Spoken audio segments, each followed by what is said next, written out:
Thanda ukubingelela abalandeli be-channel sesichaza noma phupha igama lami kuhle ngwesibongo wambotho.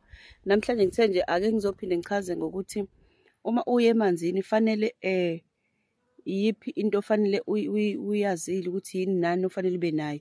Okokuqala ekhanda awuluki, iy'nwele lezi uyaziqaqa, awulungishe amagoda, awenze ama-extension, awenze i-bonding, awufaki i-wave, uyaqaqa nje ukama iy'nwele. Uma uthi unama-dread, ama-dread akho awuwaluki, uyawaqaqa, uwavula avuleke, uyawadedela, ake ngisho njalo, uba kanjalo. Mase uba no-R5 wethikithi lakho eliqonde nawe ukuthi uwena uyogezela abantu bakini Imimoya.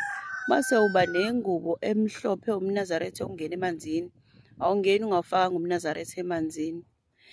Mase kuba amajazi, uma ukuthi umuntu kade edla igobongo, izinto kade wenza ngazo noma mhlawumbe kade usuka ethwasini, zonke lezi zinto zakho uyaziphatha khona uzokwazi ukuthi zihlanjulule. Uma ukuthi unamajazi uyawaphatha. Engicabanga ukuthi futhi kubaluleke kakhulu isikhathi. Kuyenzeka ukuthi uzofika laphaya, mhlawumbe uyitshela ukuthi uzofika ngo-9, uthole ukuthi sekulungelwa ukuthi sekuyahanjwa. Kuhle ukuthi uma ufuna ukufika ufike nje ekuseni. Futhi uma kunokuthi usuka kude, ngiyacela ukuthi ube umuntu ozophatha itende ngoba kuyagcwala, futhi nanokuthi ngenzeka ukuthi uhambe sekuyi-late. Nanokuthi kunabanye bengithe ngizobahlalisa noma ngizobalalisa ekhaya. Ngiyabuka ukuthi noma cha, isimo sithi uma uyogezela imoya usuke ekhaya lakho uhambe uye ebuhleni straight, ungagwegwesi. Uphuma ekhaya uhambe uye emhlanganweni. Uma kuyenzeka ukuthi unalo itende ngicela uliphathe, yebo khona singacela ukuthi mhlampe ulaliswe emadokodweni noma silalisane emadokodweni. Kodwa uma unayo indlela yokuthenga itende noma ileli elincane nje ungaliphatha ukuze uzokwazi ukuthi ungabe usuyithola usungisenayo indawo yokulala, ngoba kuyenzeka uthole ukuthi umuntu bengazi-ke into enjengalezo. Ngithi angeke ngiyiveze ukuthi awuluke ekhanda uba nemali engango-R5 yethikithi, ube nemali engango-R20 ye-transport. Ayikho imali oyikhokhayo, akekho umuntu ofanele okuzothiwa fanele umkhokhele imali ngoba kade usuyiswe emanzini. Cha, akwenziwa kanjalo.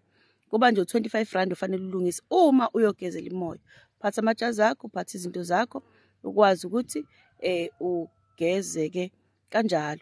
Mase kuba ukuthi awuyigqoki into emfishane engenzansi engenhla kwamadolo. Futhi enye into engifisa ukuthi nginichasisele yona, ngathi uma uzoya emanzini ungagqoka into ezothi ukubamba, hhayi kubambe phela kakhulu. Ungasigqoki isiketi esivulekile esithe kanje, ngoba into esiyenzayo ukuthi uma ungena emanzini mase siyaphakama, uyabona.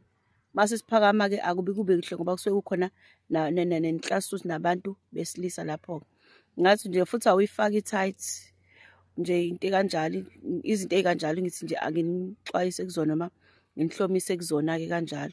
Uma ufisa ukubuza okuthize ungabuza, ngoba sengiyakuphendula-ke ngani zakwethu. Namhlanje ngicela ukuthi ngime lapho, yilokho kade ngithi ngifuna ukuthi nje ngicacise, nginazise kona ukuthi kumi kanjani. Ngiyabonga, sale kahle.